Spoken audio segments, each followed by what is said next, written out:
በስመ አብ ወወልድ ወመንፈስ ቅዱስ አሐዱ አምላክ አሜን። ሰኔ 12 በዚህች ዕለት የከበረ የመላእክት አለቃ የመልአኩ የቅዱስ ሚካኤል መታሰቢያ በዓል ያከብራሉ። የሚያከብሩበትን ምክንያት እንዲህ ነው። እስክንድሪያ በምትባል ከተማ አክላወጳጥራ የተባለች ንግሥት የንጉሥ በጥሊሞስ ልጅ ዘሐል በሚባል ኮከብ ስም ያሰራችው ታላቅ ምኩራብ ነበርና በዓመቱ ሰኔ በበዓተ በ12 ቀን በዚያ ምኩራብ ሕዝቡ ተሰብስቦ ታላቅ በዓል ያደርጉ ነበር።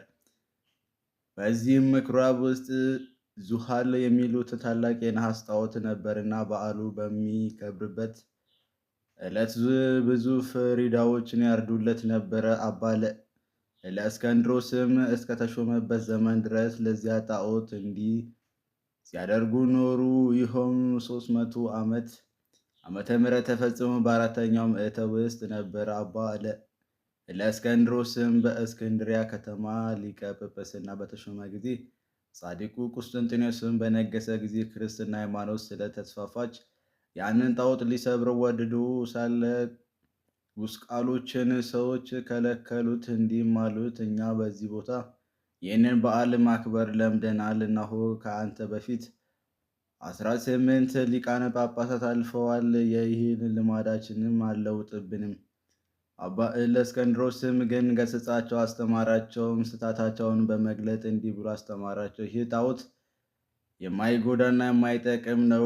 እርሱንም የሚያመልክ ሰይጣናት ያመልካቸዋል። ምክሬንስ ብሰሙ ቀድሞ እንደነበረ አድርጌ ይህንን በዓል እሰራላቸዋለሁ። ይህም ጣዖትን እንድሰብረው ምኩራቡንም እንድባርከውና በከበረ መልአክ በመላእክት አለቃ በሚካኤል ስም ቤተ ክርስቲያን አድርገን እንድንሰይመው ነው። እኛም ይህን ታላቅ በዓልን እንሰራለን። የሚታረዱትም ላሞችና በጎች ለድሆችና ለጣዖም አዳሪዎች ለችግረኞችን በከበረ መልአክ ስም ምግብ ይሁኑ። እርሱ በእግዚአብሔር ዘንድ ባለሟልነት ያለው ስለሆነ ስለ እኛ ይማልዳልና።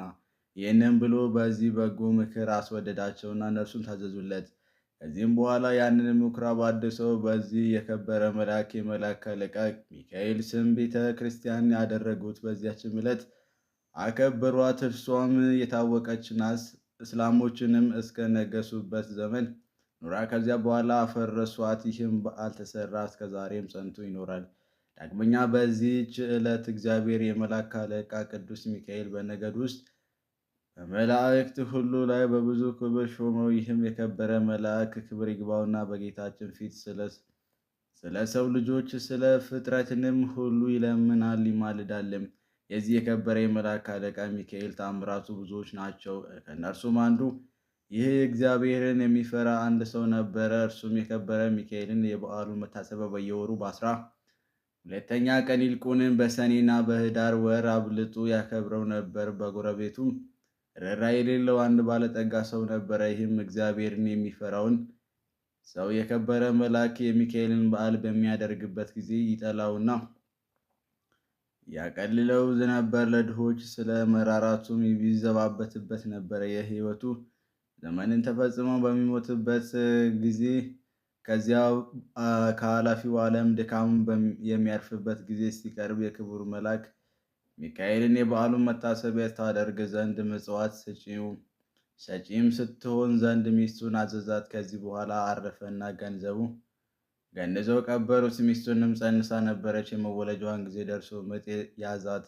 በታላቅ ጭንቀት ውስጥ ሳለች እንዲህ ብላ ጸለየች። እግዚአብሔር መልአክ ሆይ ራራልኝ፣ በእርሱ ዘንድ ባለሟልነት አለህና በእግዚአብሔር ዘንድ ስለ እኔ ለምንልኝ። ይህንንም ባለች ጊዜ በቤቷ ውስጥ ብርሃን በራ፣ ከችግርም ዳነች። መልአኩም ውብ የሆነ ወንድ ልጅም ወለደች። የእግዚአብሔር መልእክተኛ ቅዱስ ሚካኤል ከሰማይ ወርዶ ሕፃኑን እንዲህ ብሎ ባረከው። ርኅራኄ የሌለውን የዚህ ባለጸጋ ገንዘብና ሀብት ጥሪቱም ሁሉ ይህ ሕፃን እንዲወርስ እግዚአብሔር አዟል። ባለጸጋውን በቤቱ ባልጋው ላይ ሳለ ጌታ ጆሮውን ከፍቶለት ይህንን ነገር ከመልአኩ ሰማ። ይህን በሰማ ጊዜ ታላቅ ሐዘን ደረሰበት። ሕፃኑንም የሚገድልበት ምክንያት ይፈልግ ጀመረ። ነገር ግን ክብር ይግባውና ጌታ ይጠብቀው ነበረ። ከዚህ በኋላ ያ ባለጸጋ ምክንያት አዘጋጅቶ የሚያገለግለኝ ልጅ ይሆነኝ ዘንድ ልጅሽን ስጪኝ፣ እኔም እየመገብኩና እያለበስኩ አሳድገዋለሁ፣ ለአንቺም 20 ወቄት ወርቅ እሰጥሻለሁ አላት። ይህንም ነገር ከባለጸጋው በሰማች ጊዜ ስለ ችግሯ እጅግ ደስ አላት። ልጇንም ሰጠችው። እርሱም 20 ወቄት ወርቅ ሰጣት። ልጇንም ወስደው የምሻውን ትፈጽምልኝ ብሎ ደስ አለው። ከዚህ በኋላ በልጁ ቁመት ልክ ሳጥን አሰርቶ ሕፃኑ በሳጥኑ ውስጥ አስገብቶ ዘጋበት። እስከ ባህርም ተሸክመው ወስደው በባህር ጣሉት። ክብር ይግባውና በጌታችን ፍቃድ ያ ሳጥን ሳይሰጥም ከዚያች ሀገር የ20 ቀን መንገድ ያህል ርቃ ወደምትገኝ ወደ አንዲት ሀገር ወደብ እስከሚደርስ ባህሩ ላይ ተንሳፈፈ። በባህሩም አካባቢ በጎቹን አሰማርቶ የሚጠብቅ አንድ ሰው ነበርና ሳጥኑን በውሃ ላይ ተንሳፎ አየው። እርሱም ከባህሩ አውጥቶ ወደ ቤቱ ወሰደው። ይህንም ሳጥን እንዴት እንደሚከፍተው ያስብ ጀመረ። ይህም ሲያስብ ወደ ባህሩ ይሄድ ዘንድ ጌታችንም በልቦናው ሐሳብ አሳደረበት። ወዲያውኑ ተነስቶ ወደ ባህሩ ሄደና አንድ ዓሣ የሚያጠምድ ሰው አገኘ። ዓሣ አጥማጁንም መረቡንም በእኔ ስም ጣል፣ ለሚያዘውንም ዓሣ ዋጋውን እሰጣለሁ አለው። አጥማጁም እንዳለ አድርግ። ያን ጊዜም ታላቅ ዓሣ ተያዘ። ዋጋውንም ሰጥቶ ዓሣውን ተቀበለ። ዓሣውንም ይዞ ወደ ቤቱ ሄደ። ለራትም ይጠብሰው ዘንድ አረደው። ሆዱንም ውስጥ መክፈቻ አገኘ። በልቡም ይህም መክፈቻ ይህንን ሳጥን ይከፍተው ይሆናል አለ። በሳጥኑ ቀዳዳም ባስገባው ጊዜ ፈጥኖ ተከፈተ። በውስጡም የታናሽ ብላቴና አገኘ። ልጅ የለውም ነበርና ታላቅ ደስታ ደስ አለው። ጌታችንን አመሰገነው። ሕፃኑን በመልካም አስተዳደግ አሳደገው። ሕፃኑም አድጎ ጎልማሳ ሆነ። ከብዙ ዘመናት በኋላ ያ ባለጸጋ ተነስቶ ወደዚያ ሀገር ሄደ። በመሸም ጊዜ ወደ በግ ጠባቂው ደጅ ደረሰ። በግ ጠባቂውም እስከ ነጋ የምናደርበት ማደሪያ በአንተ ዘንድ እናገኛለን፣ ኪራዩን እንሰጥሃለን አለው። በግ አራቢውም እንዳልክ ይሁንና እደር አለው። ባለጸጋውን በዚያ አደረ። ራት በሚቀርብበት ጊዜ ሕፃኑን ባህራን ብሎ ጠራው። ባለጸጋውን ሰምቶ ልጅህ ነውን ብሎ ጠየቀው። በግ ጠባቂውንም አዎ ታናሽ ሕፃን ሆኖ ሳለ ከባህር አግኝቼዋልና እግዚአብሔር የሰጠኝ ልጄ ነው አለው። ባለጸጋውን በምን ዘመን አገኘው አለው። እርሱም ከ20 ዓመት በፊት ብሎ መለሰለት። ያን ጊዜም እርሱ ወደ ባህር የጣለው መሆኑ አውቆ እጅግ አዘነ። በማግስቱም ጎዳናውን ሊጓዝ በተነሳ ጊዜ ሰይጣናዊ ምክንያት አመካኝቶ በግ ጠባቂውን እንዲህ አለው፣ እገሊት ወደምትባል አገር በቤቴ የረሳሁት ጉዳይ ስለ አለ እንድልከው ልጅህ ትሰጠኝ ዘንድ ሻለው። እኔም የድካም ዋጋውን 20 ወቄት ወርቅ እሰጥሃለሁ አለው። የብላቴናው አባት ስለ ገንዘብ ደስ ብሎት ልጁን ባህራንን ሰጠው። እንዲህ ብሎ አዘዘው፣ ልጄ ባህራን፣ ይህ የከበረ ሰው ስለ ጉዳዩ ወደ ቤቱ ይልክ ዘንድና ወደ ቤትም በሰላም ትመለሳለህ። ባህራንም አባቴ ሆይ እሺ፣ በጉ ያዘዘኝን ሁሉ አደርጋለሁ አለ። ያን ጊዜም ባለጸጋ ወደ መጋቢው እንዲህ ብሎ ደብዳቤው ጻፈ። ይህችን ደብዳቤ በምታነብበት ጊዜ ደብዳቤዋን ይዞ የመጣው ግደልና በጉድጓድ ውስጥ ጣለው። ማንም አያውቅም። በመካከላቸውም የሚተዋወቁበት ምልክት ጽፎ አሸገት። ለባህራንም ሰጠው። ለመንገድም የሚሆነው ስንቅ ሰጠው። ባህራንም ተነስቶ ጉዞውን ጀመረ። ሲጓዝም ሰንብቶ የአንዲት ቀን ጉዞ ሲቀረው እነሆ የመላእክት አለቃ የከበረ መልአክ ሚካኤል በንጉሡ ጭፍራ አምሳል በነጭ ፈረስ ላይ ተቀምጦ አንተ ጎልማሳ የያዝከው ምንድን ነው አለው። ወደ ገሌ አገር ቤቱ ለማድረስ ከአንድ ባለጸጋ የተጻፈች መልእክት ናት አለው። ያቺ ደብዳቤ አሳየኝ አለው። እርሱም ስለፈራ ሰጠው። በዚያን ጊዜ የከበረ መልአክ ሚካኤል ያቺን የሞት መልእክት ደመሰሳት። በእርሷ ፈንታ በንፋት ለወጡ እንዲህ ብሎ ጻፈ። ይቺ ደብዳቤ ይዞ ለመጣ ባህራን ለሚባል ሰው ይቺ ደብዳቤ ደርሳ በምታነብበት ጊዜ ልጄ እገሊትን አጋቡት፣ በውስጥና በውጭ ያለ ንብረቴ ጥረቴንም ወንዶችና ሴቶች ባሮቼን ጠቅላላ ንብረቴን አውርሼዋለሁና የፈለገውን ሊያደርግ ስልጣን ሰጥቼዋለሁ። እኔን ሳትጠብቁኝ እኔ ብዙ ዘገያለሁ። የእኔ ሹም እገሌ ሆይ በእኔና በአንተ መካከል ይቺ ምልክት እነኋት። ከዚህ በኋላ አሽጎ ለባህራን ሰጠው። ወደ ባለጸጋው ቤት ሂድ፣ ይቺ ደብዳቤ ለሹሙ ስጠው። በጎዳናም እኔ እንደተገናኘው አትንገረው፣ እንዳይገድልህም ይህ የሞት ደብዳቤ ለውጭ ይላለው አለው። ባህራንም እሺ ጌታ፣ ያዘኝ ሁሉ አደርጋለሁ አለ። ባህራንም ወደ ባለጸጋው ቤት በደረሰ ጊዜ ያቺ ደብዳቤ ለሹሙ ሰጠው። አነበባትም ጊዜ በመካከላቸው ያለውን ምልክት አገኘ። አስተውሎም እርግጠኛ እንደሆነ አወቀ። ከዚህም በኋላ ለባህራን ሰርግ አዘጋጅቶ እንደሚገባ በቤተ ክርስቲያን ስርዓተ በተክሊል የባለጸጋ ልጅ አጋቡት። 40 ቀን ያህልም ደስታና ሐሴት እያደረጉ ኖሩ። ከዚያ በኋላ ባለጸጋው ከሄደበት መመለሻውን ጊዜውን በደስታ የሆነውን የመሰንቆና የዕዝራ ድምፅ ሰምቶ ይህ የምሰማው ምንድን ነው ብሎ ጠየቀ። እርሱም ስሙ ባህራን ለተባለ የአንተ ደብዳቤ ላመጣ ጎልማሳ ሰው ልጅ እገሌ ታጋቡት፣ እነሆ ለ40 ቀናት በሰርግ ላይ ነው። ገንዘብህና ጥሪትም ሁሉ ወንዶችና ሴቶች ባሮችን አንተ እንዳዘዝክ ሰጥተውታል አሉት። ይህን በሰማ ጊዜ ደንግጦ ከፈረሱ ላይ ወደቀ፣ በድንገትም ሞተ። ባህራንም በጎ ስራዎችን የሚሰራ ሆነ። የተገለጸለትና ከመገደልም ያዳነው የመላእክት አለቃ የከበረ መልአክ ሚካኤል እንደሆነ ሊገድለው የሚሻው የባለጸጋውን ጥሪቱን ሁሉ ያወረሰውም እርሱ እንደሆነ ተረዳ።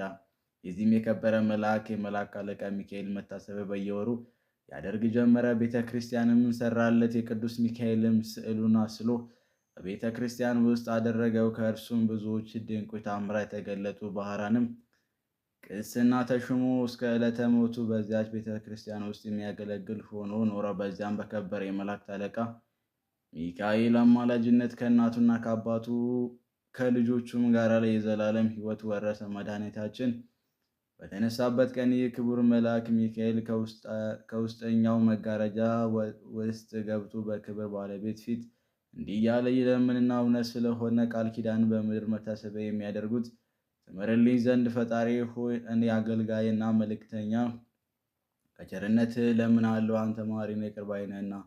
የክብር ባለቤት ጌታችንም እንዲህ ብሎ ይመልስለታል። የመንፈሳውያን ሰማያዊ መላእክት አለቃቸው ሚካኤል ሆይ መታሰቢያህን የሚያደርጉ ሁሉ መሸከም እንደምትችል ከሲኦል 3 ጊዜ በክንፎች ተሸክመ እንድታወጣ እነሆ እኔ አዝዣለሁ።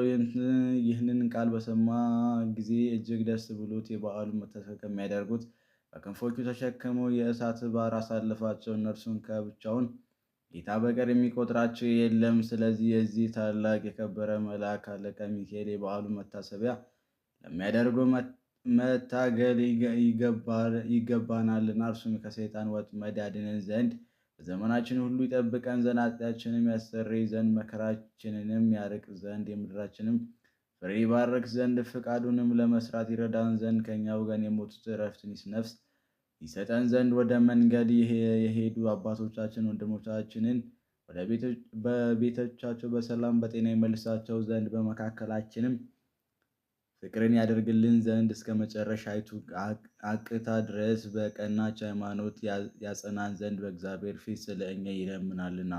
የክርስቶስ ወገኖች የሆኑ መኳንንቶቻችንም ጠብቆ በወንበሮቻቸው ላይ ያጸናቸው ዘንድ የሳቱትንም ወደ ቀናች ሃይማኖት ይመልሳቸው ዘንድ ለእግዚአብሔር ምስጋና ይሁን። እኛንም በዚህ መልአክ አማላጅነት ይማራል ለዘላለሙ አሜን። ሰላም ለሚካኤል መሐሪ ውእቱ እተአዝዚ ለስብእ ወዲበ ሰናይቱ ለቀርነ ዝንቱ መልአከ በድምፀ ንፍት በከመ ኮነ ቀዳሚ ውስተ ሰማያት ርገቱ ለእግዚአብሔር ይከውነን ዳግመ ምእቱ። ዳግመኛ በዚህች ቀን እግዚአብሔርን የሚፈራ አስታራቂኖስ የሚስቱ የቅድስት አፎሚያ የዕረፍቷ መታሰቢያ ሆነ።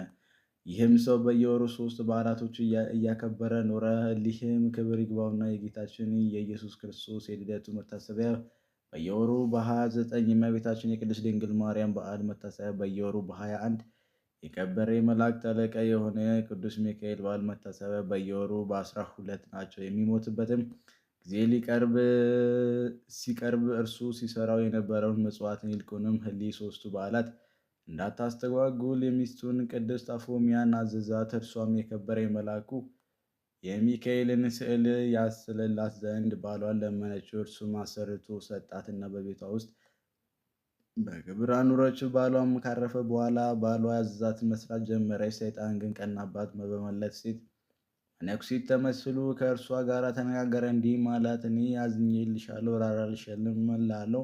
ገንዘብሽ ሳያልቅ የልጅነትሽም ወራት ሳያልፍ አግብተሽ ልጅ ትወልጂ ዘንድ እመክርሻለሁ። ባልሽም መንግሥተ ሰማያት ወርሷልና ምጽዋትም አይሻም። አፉያም እንዲህ ብላ መለሰችለት፣ እኔ ከሌላ ሰው ጋር ላልገናኝ በእግዚአብሔር ፊት ቃል ኪዳን አድርጌአለሁ። ርግቦችና መንጢጦችን እንኳ ሌላ ባል አያውቁም። በእግዚአብሔር አርአያ ከተፈጠሩ ሰዎች ይህ ሊሆን እንዴት ይገባል? ምክሩን ባልሰማች ጊዜ አርአያውን ለውጦ ባልያ ጮኸባት፣ እንዲህም አላት፣ እኔ በሌላ ጊዜ እመጣለሁ። እርሷም የከበረ የመልአኩ ሚካኤል ስዕል ይዛ አሳደደችው። ከዚህ በኋላ ሰኔ 12 የከበረ መልአኩ የሚካኤል በዓልን በሚከበርበት ዕለት እርሷ የበዓሉን ዝግጅት ስታዘጋጅ ሳለች ብርሃናዊ መልአክ መስሎ መጣ። አፎምያ ሆይ ሰላም ላንቺ ይሁን፣ እኔ የመላእክት አለቃ ሚካኤል ነኝ። ጌታ ወደ አንቺ ልኮኛልና እርሱም ይህንን መመጽወትሽን ትተሽ ለአንድ ምእመን ሚስት ትሆኚ ዘንድ ጌታ አዞሻል። ባል የሌላት ሴት መልአክ የሌለውን መርከብ እንደምትመስል አዋቂ እንደ አብርሃምና ያዕቆብ እንደ ዳዊትም እንደ እነርሱ ያሉ ብዙ ሴቶች እንዳገቡ እግዚአብሔርም ደስ እንዳሰኙት ከብሉይ ኪዳን መጽሐፍ ጠቅሶ ያመጣላት ጀመረ። ቅድስት አፎምያ መልሳ አንተ የእግዚአብሔር መልአክ ከሆንክ የመስቀል ምልክት ከአንተ ጋር ወዴት አለ? የንጉሱ ጭፍራ የሆነ ሁሉ የንጉስን ማህተብ ሳይዝ ወደ ሌላ ቦታ አይሄድምና አለችው። ሰይጣንም ይህን በሰማ ጊዜ መልኩ ተለወጠና አነቃት። እርሷም ወደ ከበረው መልአክ ወደ ሚካኤል ጮኸች። ወዲያውኑ ደርሶ አዳናት። ያንንም ሰይጣን ይዞ ይቀጣው ጀመረ። ሰይጣኑም ጮኸ፣ ማረኝ፣ ያለ ጊዜ አታጥፋኝ፣ እግዚአብሔር እስከ ዓለም ፍጻሜ ታግሶናልና እያለ ለመነው። ከዚያም ተወውና አባረረው። የከበረ መልአክ ሚካኤልም እንዲህ አላት፣ ብፅዕት አፎምያ ሆይ ሂደሽ የቤትሽን ስራ አዘጋጂ። አንቺ ዛሬ ከዚህ ዓለም በሞት ትለያለሽና፣ ናሁ እግዚአብሔርም ዓይን ያላየውን ጆሮ ያልሰማው በሰው ልብም ያልታሰበው አዘጋጅቶልሻል። ይህንም ብሎ ሰላምታ ሰጣት። ወደ ሰማያትም አረገ። የበዓሉም ዝግጅት እንደሚገባ ከፈጸመች በኋላ ወደ ኤጲስቆጶስና ወደ ካህናቱ ሁሉ ላከች። ወደ እርሷን በመጡ ጊዜ ለድሆች ለጦም አዳሪዎች ይሰጧቸው ዘንድ ገንዘቧን ሁሉ አስረከበቻቸው። ከዚህ በኋላ ተነስታ ጸለየች። የከበረ መልአኩ የቅዱስ ሚካኤልም ስዕል አንስታ ታቅፋ ሳመች። ያን ጊዜም በሰላም አረፈች። ለእግዚአብሔር ምስጋና ይሁን፣ እኛንም በጸሎታ ይማረን። የዚህም የከበረ መልአክ ሚካኤል ረድኤቱ ኃይሉ ሁላችንም የክርስቲያን ወገኖች ይጠብቃል ለዘላለሙ አሜን። ሰላም ለአፎምያ ዘምኦቱ ለመስማቴማ በቃለት ትዕይንት ሶበት ተቃወማ በዛቲ ዕለት በከመ አዳማ ስዕሉ ለሚካኤል እንዘ ታነብር በፍጽማ ውስተ ዘለዓለም ረፍተ ፍልሰተ እመጽማ። በዚህች ዕለት ለአባቶች ለሊቃነ ጳጳሳት ስድስተኛ የሆነ የእስክንድርያው ሊቀ ጳጳስ አባ ዮስጦስ አረፈ። ይህም የከበረ አባት ከእስክንድርያ ሀገር ሰዎችም የተማረ አዋቂ ሰው ነበረ። እርሱም ከእናትና አባቱ ከሌሎችም ብዙዎች ሰዎች ጋር የክርስትና ጥምቀት ወንጌላዊ ማርቆስ አጠመቀው። ከዚህ በኋላ አናጉንስጢስነትን ሾመው። ከአናጉስጢስነት በኋላ ዲቁና ሾመው። ከዚህ በኋላ በሌላ ጊዜ ቅስና ሾመው። በቅዱስ አንያኖስ ዘንድ እያገለገለ የቤተ ክርስቲያን መጻሕፍት በመማር አደገ። ሕዝቡንም ሁልጊዜ ይመክራቸው፣ ይገሥጻቸው፣ ያስተምራቸው፣ በቀናች ሃይማኖት ያጸናቸው ነበረ። አባ አብርዮስም ባረፈ ጊዜ ያለ ፈቃዱ ወስደው በእስክንድሪያ ከተማ ሊቀ ጵጵስና ሾሙት። በግብፅ አገር ያለች ቤተ ክርስቲያንን በመልካም አጠባበቅ ለሚገባ ጠበቃት። በወንጌላዊ ማርቆስ ወንበር 12 ዓመት ከኖረ በኋላ በሰላም አረፈ። ለእግዚአብሔር ምስጋና ይሁን፣ እኛንን በጸሎቱ ይማረን፣ በረከቱ ከእኛ ጋር ትኑር ለዘላለም አሜን። ሰላም ለዮስጦስ ማርቆስ ዘአጥምቁ ምስለ አቡሁ ወእሙ በአስተላስቁ ሪሲሐው በንጽሐ ወበቅድስና ልሂቁ በዛቲ ዕለት ዘአልቦ ናፍቆ በድሩ ፈጸመ ወሰለጠ ጻቆ። በዚህች ዕለት ለአባቶች ሊቃነ ጳጳሳት 67ኛ የሆነው የእስክንድርያ ሊቀ ጳጳስ አባ ቄርሎስ አረፈ። ከእርሱም አስቀድሞ የነበረ አባ ገብረ ክርስቶስ ባረፉ ጊዜ ኤጲስቆጶሳትና የሕዝብ አለቆች ተስማምተው ወደ አስቄጥስ ወደ አባ መቃርስ ገዳም ወጡ። ለዚህች ለከበረች ሹመትም የሚገባ እየመረመሩ 2 ወር ያህል ኖሩ። በአባ ዮሐንስ አፂር ገዳም የትንቢት መንፈስ ያደረበት ስሙ ገብረ ኢየሱስ የሚባል አንድ ሰው ነበረ። ለእርሱም የእግዚአብሔር መልአክ ተገልጾለት እንዲህ አለው፣ ለኤጲስቆጶስነቱ ለዚህች ለከበረች ሹመት የሚገባ ሰው ሐሪግ የሚባል በመካከላቸው አለና አትዘኑ በላቸው አለው። ያን ጊዜም ቅዱስ ገብረ ኢየሱስ ይህንን ነገር ነገራቸው። ከዚህ በኋላ ይህንን አባት ይዘው ያለ ፈቃድ በወንጌላዊ ማርቆስ ወንበር ላይ ሊቀ ጵጵስና ሾሙት። እርሱም እጅግ አዋቂ ነበርና በሹመቱ ዘመን ቤተክርስቲያን ደስ ተሰኘች። ኤጲስቆጶሳትን፣ ቀሳውስትና ዲያቆናትን ሾመ። ብዙዎች አብያተ ክርስቲያንም አደሰ። ከዚህ በኋላ ለኢትዮጵያ ሀገር አንድ ጳጳስ ሾመ። በእውቀቱና በደግነቱ እጅግ ደስ ተሰኙበት። ብዙዎችን ከክፉ ስራ ወደ በጎ ስራ መልሷቸዋልና እግዚአብሔር የሚፈሩ ሆነዋልና በጎ ስራንም ጸንተዋልና። ለንጉሥ እንዲሁም ለመኳንንቶቹ ብዙ ሚስቶች ነበሯቸው። እርሱ ስላስተማራቸውና ስለ ገሥጻቸው ሚስቶቻቸውን አሰናብተው እንደ ሕጉ በእያንዳንዲት ሲጸኑ የከበረ አባ ቄርሎስም 11 ዓመት ከ3 ወር ተኩል ሲፈጸሙ ሥጋውና ደሙ ተቀብለው በሰላም አረፉ። ሥጋውንም ወደ አስቄጥስ ገዳም ወደ አባ መቃርስ ደብር ተሸክመው ወስደው ከከበሩ ሊቃነ ጳጳሳት አጽም ጋር አኖሩት። ለእግዚአብሔር ምስጋና ይሁን፣ እኛንም በዚህ አባት ጸሎት ይማረን፣ በረከቱ ከእኛ ጋር ትኖር ለዘላለም አሜን። ሰላም እንበለ ለቄርሎስ ሊቀ ጵጵስና ዘኮነ በትንቢት ብሲ ጻዲቅ ለዝ ማእመር እመስብሃት ዓለም ሩቀ በውዚ ቃሉ ለሙ አጽቁ ወበትምህርቱ ነበር ወልሃቅ ደቂቅ።